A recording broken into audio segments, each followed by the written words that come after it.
So our next presenter for today is the data intelligence manager at Financial Times, and he will share with us his experience with big data. What does big data mean for Financial Times, and how do they use it? Everyone, please welcome Tom Woolrich. Hey guys.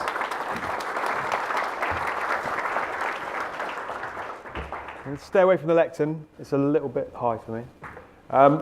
Thanks for having me. Just thought I'd come and talk to you a little bit about the FT and how we use the big data that we've got within the business, really. This is sort of agenda, really. So a brief history of the ST, where we've come from, what our data journey has actually been, and what we actually do now with the data. What does big data mean to the FT? So what are the most important parts? Obviously, everyone here has got a lot of data, but what are the best bits and the bits that mean most to the FT? How we actually utilize that data to make better decisions, just like the last speaker was talking about. And then we could put a little bit in about how we do it. And the point that was made at the end of the last speech is really interesting in terms of the culture side of stuff. So the how do we do it is it's about the team, and it's about the culture that our chief data officer instills upon us or leads our team with, really. And then we just got a little bit on what's next at the end, really. So hopefully we'll whistle through this. So this is the sort of the history of the FT in terms of what's actually happened. So it started in 1888, originally called the Financial Times, but it was originally white. We coloured it pink to try and give a point of difference against other competitors with similar names. And according to this slide, nothing happened until 1995 after that, but I think some stuff was happening. But in 1995, we actually started our data journey, which is why it's on this slide. And at that point, what we were doing is we were actually launched our website, and we had analytics coming off the back of that, much as the same as we're doing right now, really. But that was effectively day one of our data gathering. Fast forward to 2007, and what we actually started to do is say, actually, we're giving away quite a lot of our journalism, and we're not actually getting anything back for it, and the ads benefit that we're getting from it isn't as much as we think it could be. So in 2007, we decided to put a lot of information behind the paywall, and at that point, we found a great solution, really, because what we actually did by doing that, as well as not only gaining revenue from having people subscribe to the FT, is that because of the way the model worked, we had to have people register, and then they moved into subscription post that. So at the point they were registering, we were actually turning a lot of anonymous people that were coming to the site into people that we knew stuff about. So it was a great pool for us to actually go and attack rather than just firing more anonymous stuff into the ether. So another step within our journey there is that we're behavioral 1995, and when we get to 2007, we start getting a lot more user data that we can actually put together. 2011, we launched our web app, recently changed to an iOS app, but after various discussions. But in 2011, most people were putting their apps through the App Store or the Play Store, and the FT was really reticent to do that because of the level of data they could get back from the likes of Apple and Android. So being the stubborn types of people that we are, we decided we'd build our own. And that was great because what it did, again, was give us low-bore data that we could put into our databases to try and get more and more information about what people are doing. So it was another step on our sort of data evolution. Sorry. Fast forward to a couple of years ago, 2015, we got bought by Nikkei, big Japanese company. Crikey, can't believe I said that. And they came in for us, and they came in for us for a couple of reasons, really. Obviously, it's an iconic brand that they wanted to within their portfolio. But one of the great things that they'd seen within our business is the data and the value of data that we have. And one of the other great things is that in Japan, it's a lot more print-based in terms of the way that they sell newspapers. And they knew they'd have to make this journey through to the digital side of stuff. So a company that had already been through that process was something that they were really interested in as well. So it worked out fantastically well for them. And one of the first things we did after we were bought out is we appointed a chief data officer. So from early 2015, we've had a chief data officer sat on the board. So what we have now is we have a face of data at the highest level within the FT, which, believe you me, really, really helps. The other things we've done since 2015 is we've changed our metered model again.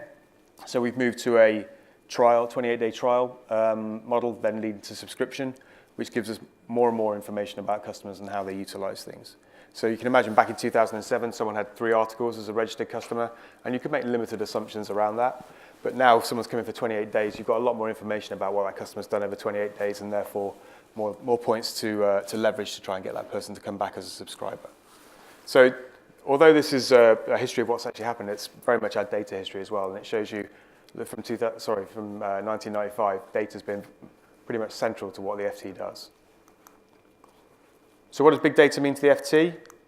So these are the three main areas, or the three first-party data areas that the FT looks at.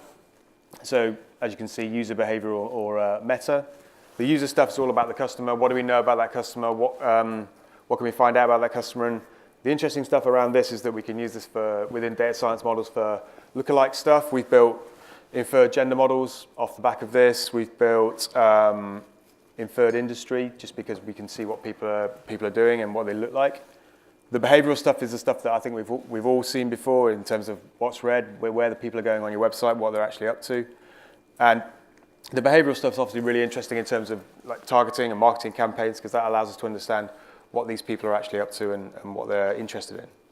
And then the metadata stuff is stuff that we're all right at, surprisingly not our strongest suit, but this is about the information around the content that's read. So things like articles, rather than just being a headline, there's a lot of information that sits below that in terms of where that article's based, who it's based on, the person, the topic, the organization. And that allows you then to build other data sets and areas where you can target people. So if we know someone's interested in the theme that might be oil, we can actually understand that from the metadata rather than trying to drill that out, mine that out of article headlines. So that's all first-party data for us. And we did a bit of work last year when we were looking at all this data that we have. And this, for me, is one of the crazy stats at the FT, is that how intertwined data is within our business, and that 80% of the revenue that we actually have is stuff that's intertwined with the information that I've just talked to you about, those last three areas. So a little bit scary for some people, but from an analytics point of view, it's brilliant because we know we're right in the middle of the business, and held with the same sort of esteem as the brand and the same sort of esteem as the fantastic writing that we have within the FT as well. So it's very much something that puts data right up at the top of the tree, symbolized effectively by our Chief Data Officer. Is everyone right over that side? I can't see too many.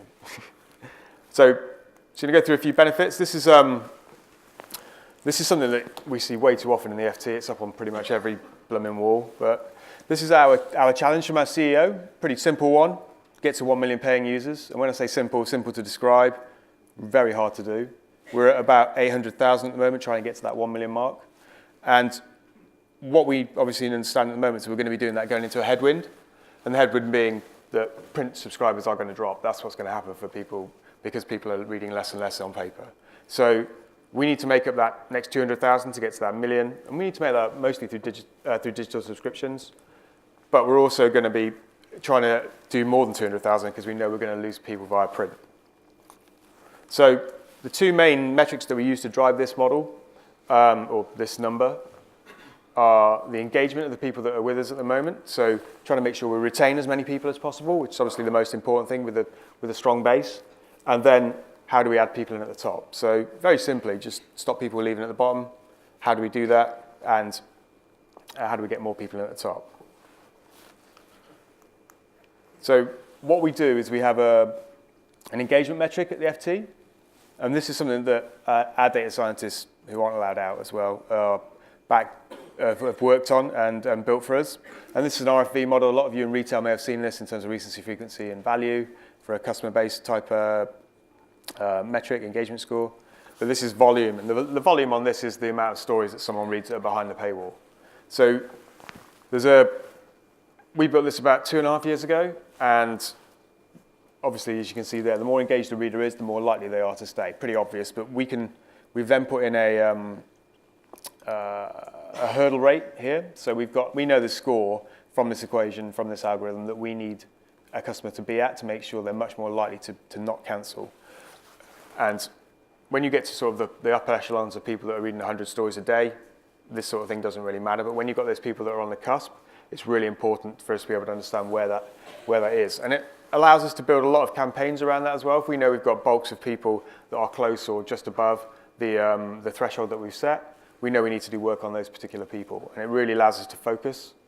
And the good thing about this metric is that it's not, we've changed it into engagement rather than being RFV, rather than being something that seems like really complicated that's come out of the back of data science. We've just said, look, let's engagement. This is what it's all about. And over the last 2.5 years, this has been another metric that people within the FT have actually taken in. It's become people's targets. It's bonus targets. People are bonus targeted on this as well. So it's really ingrained in terms of what people do. And when people are trying to put things forward for investment from the business, when they go up to our investment board, they're very much asking questions back. What's that going to do for engagement? Is that going to make people more engaged? How much engagement is that going to bring? And it allows everyone to come back to a point where we understand, where we can compare apples with apples, because a lot of people are coming in with a lot of different things to the investment board, asking for money from the wider business. But this effectively allows us to put everyone on a level playing field. And the obvious benefits off the back of this is reduced cancellation rate, increased LTV, because they're much more likely to stick around. So it works really, really well and allows everyone to focus quite succinctly within the business. The RFV as well helps us segment a bit. So this it's a continuum. So on the left-hand side, the people that are most engaged, right-hand side, the people that are least engaged within the FT. And this is a really nice tool when describing the metric again, just taking it away from the numbers and actually translating it to the people that are going to be doing the work. So we have many campaigns that sit around the sort of borderline engaged, so they're the people that sit in and around our threshold, and we have continual processes to try and make sure those people move above the threshold rather than dropping below. And we have a lot of migration stats as well, so when we see people moving from one of these segments to another, we obviously try and understand why and then adapt to that as we need to. We also do a bit of personalization. We're not going to say we're the best at this. I had to put a picture of the editor on here as well, by the way.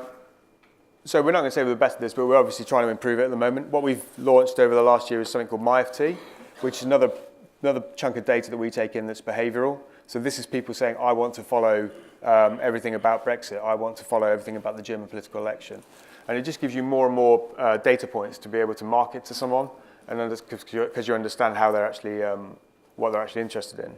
There's some people that like us to completely adapt the site for their needs or for their MyFT, so they can have their own homepage off the back of this, basically.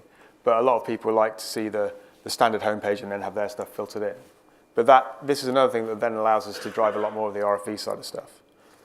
Put API in there, just sort of, it's more about sharing data, really. We've got a lot of models within the data science team as well, and it's about making sure that data is available to everyone else in the business. So if we've got a product team that's trying to build something, we make sure that the data that comes out of any productionized model is easy to flow into those areas, so they're taking maximum advantage. So where we've got propensity scores for something that someone might do, that is definitely something that feeds straight into productionized tools that we're building. And then I had to put Lionel on here because he's pretty cool. But editorial authority is something we try not to forget. Even though we've got all this great data and we try and personalize a lot of stuff, we find that when we test, actually displaying the editorial authority that the FT has is something that really helps as well. So even though you've got all the information that you want about that customer, still telling them about the strength of the FT journalism and that sort of stuff definitely helps us as well. So we narrow, but we still make sure we give them that broader message as well.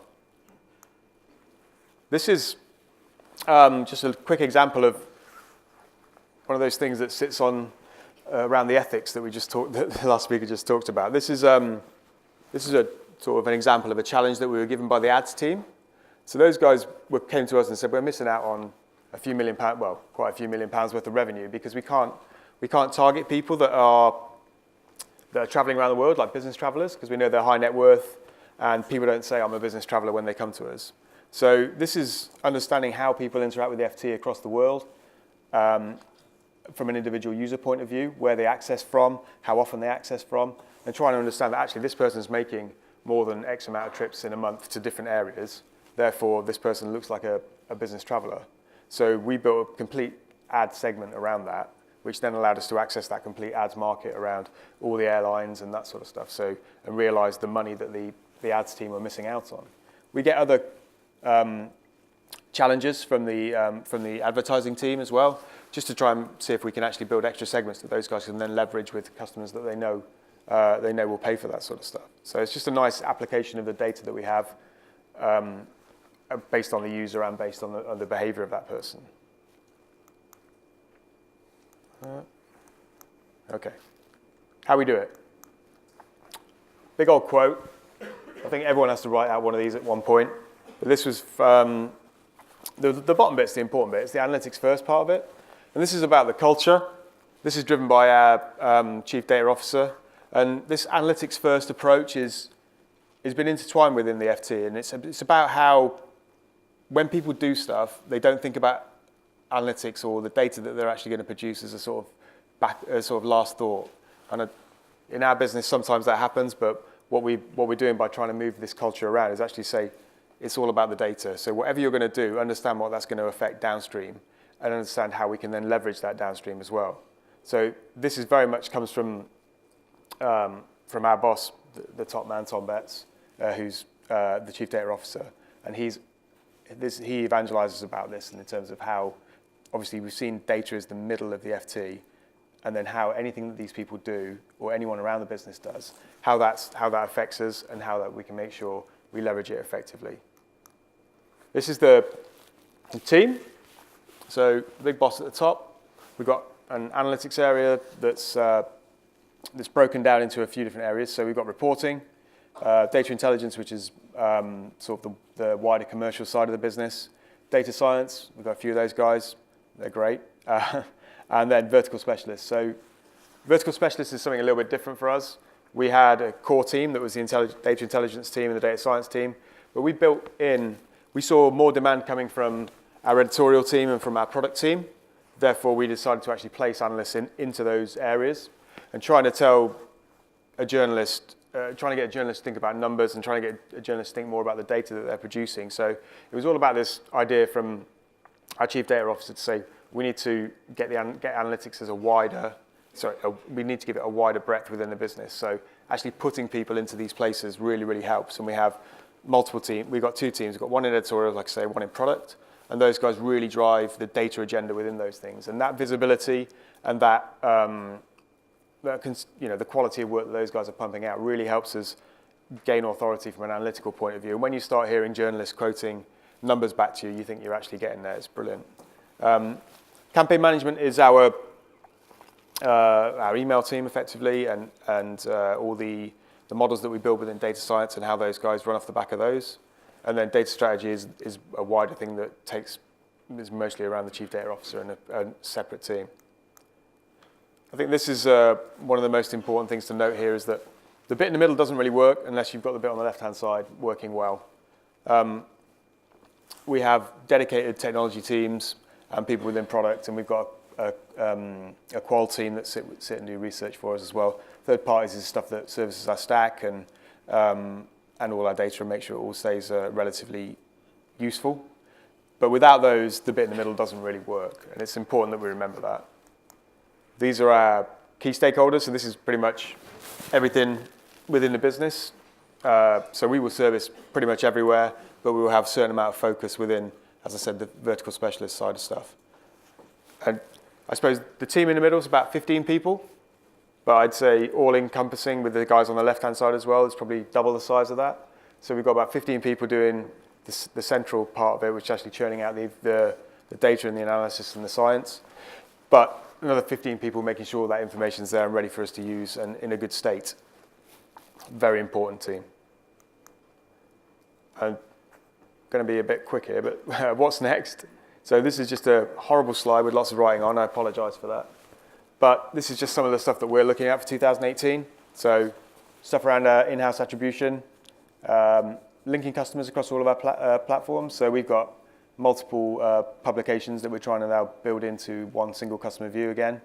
The one that I'm quite excited about is the next level ads piece, where we're actually trying to make sure we use outcome-based results rather than just impressions and viewability, and tell the advertising customers that we're actually doing a better job for them rather than just seeing 100 or 100,000 impressions. We're actually driving more tangible results.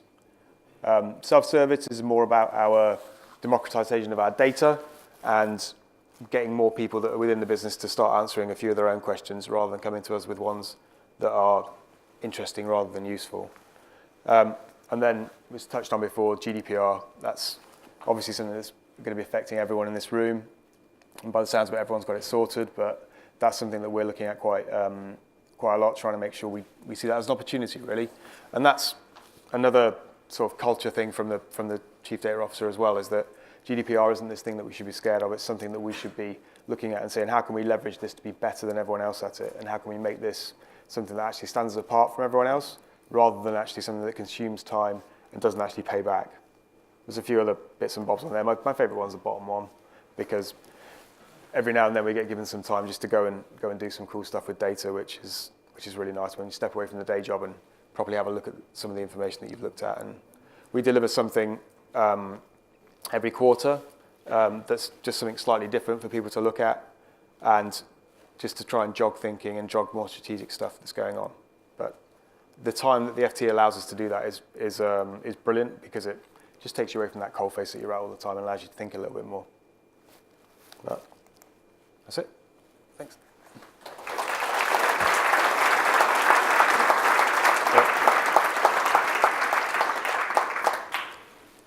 Any questions? There we go.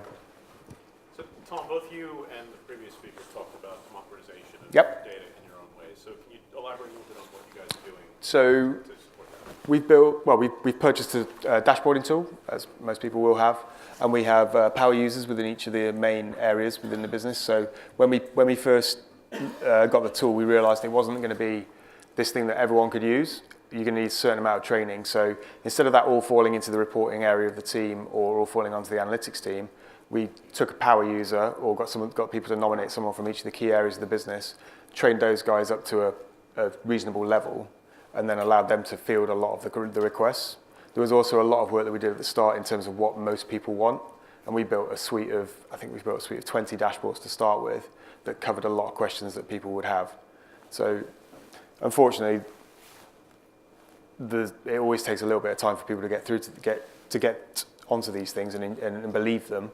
But that was launching with 20 dashboards that pretty much answered a lot of everyone's first up questions was great. And the benefit of that as well is that when someone comes to you then, they've already done that really basic stuff and they're asking you better questions, because there's nothing worse than people coming to you with a really knobby question. And just, well, it's very easy to do it, just waste your time and spoils your train of thought. I think if you've got information out there that allows those people to get past those first questions and get to the second questions, which are the ones that are actually much more valuable to the business, it's definitely worth doing. You mentioned you've got a dedicated technology group to support data. Yep. How big is it, and how did you find it? Well, I found them on the 4th floor. They were always there. That team's about 10 people. So we have people that work specifically on the web analytics data, people that work on the membership data, the user data, obviously, and then we have another bunch of people that work on the metadata as well. Those guys will work across a lot of that information.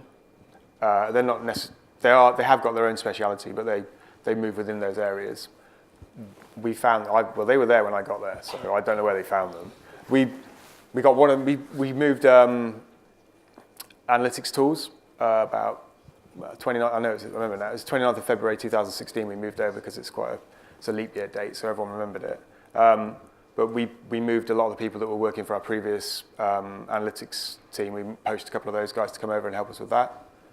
And we've got some really sort of cool infrastructure guys that have been at the FT a long time, so they know how all the systems sit together. So those guys get moved into the team because a lot of the data demands within our business are coming from the analytics team a lot of the time, because we're fielding really interesting questions and things that we know are going to make money for the business, and we move through to technology guys to see how they can facilitate us doing that in a much more effective way. There's not like a shop at the minute, unfortunately. Yep. You said that you measure user behavior over the last 90 days. Yep. Why exactly 90 days? And also, between frequency and volume, which one affect more the consideration? Good question. We went for 90 days because when we built the model, we saw it was actually effective at that point. When we looked at the we looked at it a series. We looked at 30 days, 60 days, 90 days, 120. 90 days seems to be the one that works across the, I suppose, analytics as a whole in terms of attribution and that sort of side of things. But it was very much a case of once you get past 90 days, it all becomes a little bit more diminishing and you don't see the differences as much. And what you want to do within 90 days is you want to actually see if you can create a habit within that customer. And just getting them to come for like twice in a week and then registering their RFE off the back of that doesn't really show you any longevity in terms of their behavior. So it's got to be sustained engagement. That's why we take it over a longer time period. Because if it's only just small parts, it's great that they're engaged for a week, but we need them to be engaged longer term, and therefore it will affect the cancellation rate. And the thing that affects it the most is volume.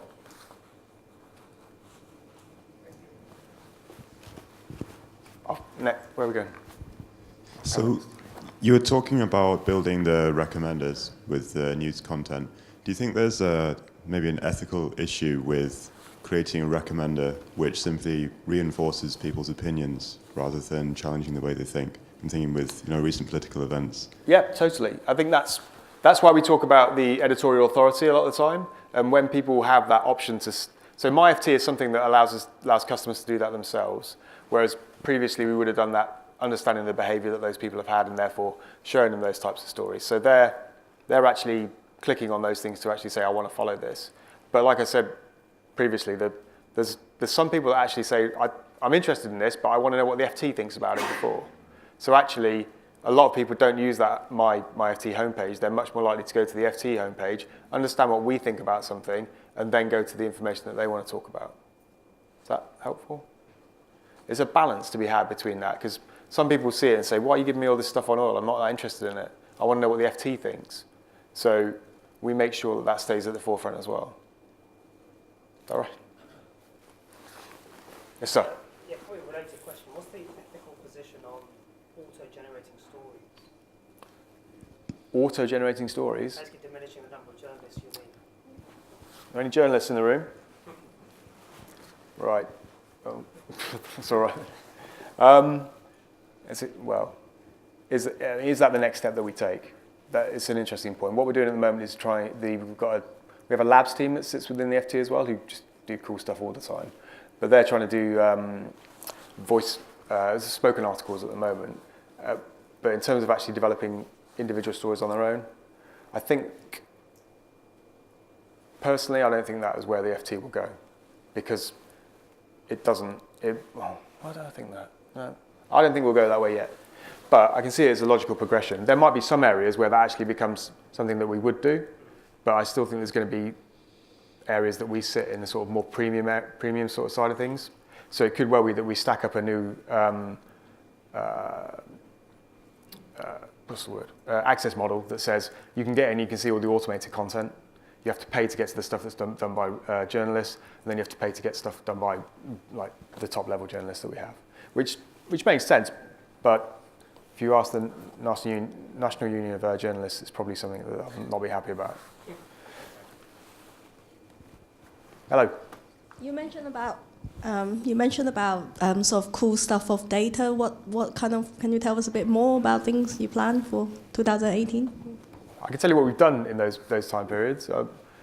What we do for that is we open up a shared doc 2 months before we actually do the innovation, and everyone in the team is allowed to just pump in all their ideas, and then we as a wider analytics team sits together and decides which one we think is going to be the most interesting. It's not always commercially focused. Sometimes it is, sometimes it's not. And we pull ideas out of those, but the inferred gender model came out of that. So understanding whether someone's male or female based on the information that we have about them.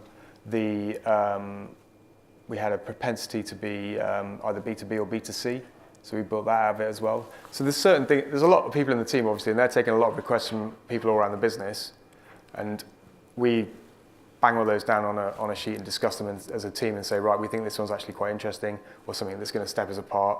And there's other direction as well from our Chief Data Officer. So he will say, actually, we need we're a little bit light on is strategic projects, so we'll then look at something that's probably a little bit more long-term, or we need something that's quite tactical at that point. So it's quite nice that we can flex with what we put on there. I can't really tell you what we've got on there at the moment, sorry. Hello, sir, sorry. I'll come in. Sorry. Been able to quantify or measure your team's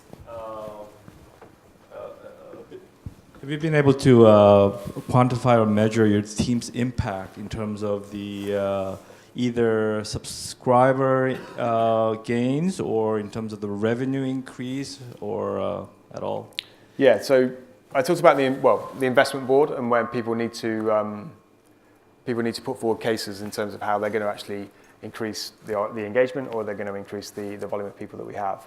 So when we're looking at those sorts of decisions, they're all based on potentially based on any data that might need to be built or any productionized models that might need to be built at that point.